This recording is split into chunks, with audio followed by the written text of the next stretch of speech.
Hi everyone. On the topic of understanding by design, UBD is a framework where educators start with asking what are the big ideas they want students to take away from the end of a unit.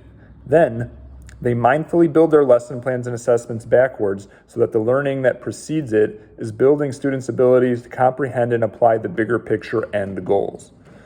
The purpose of this process is to help make students aware of exactly what they're doing and why they are doing it.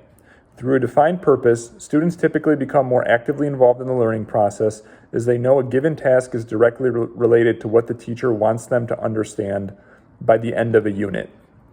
Beyond this, our purpose is for the student to understand why the learning is important to them.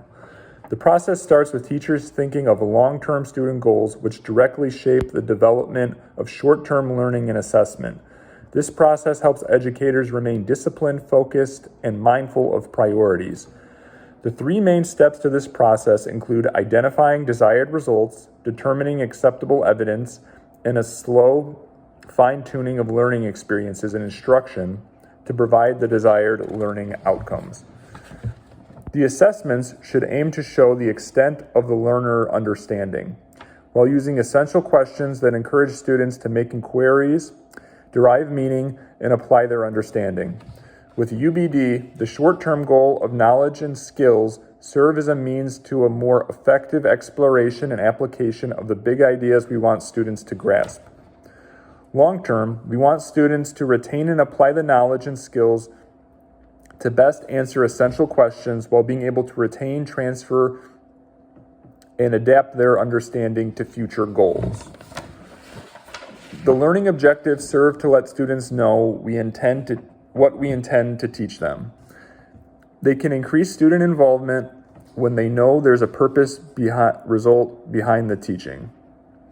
UBD is student-centered in that students can more clearly understand what they are doing and why they are doing it.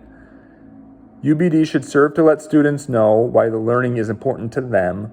Usually, UBD lets students actively question and demonstrate their learning among their peers as well. This can increase student-to-student engagement, which also helps social-emotional learning skills.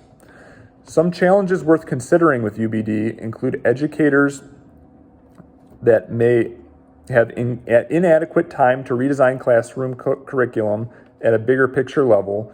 Also, educators may feel overwhelmed by the amount of decision-making it requires of them. Lastly, in order for UBD to be most effective, it requires constant review and revision on behalf of the educator. Thanks for watching and have a great day.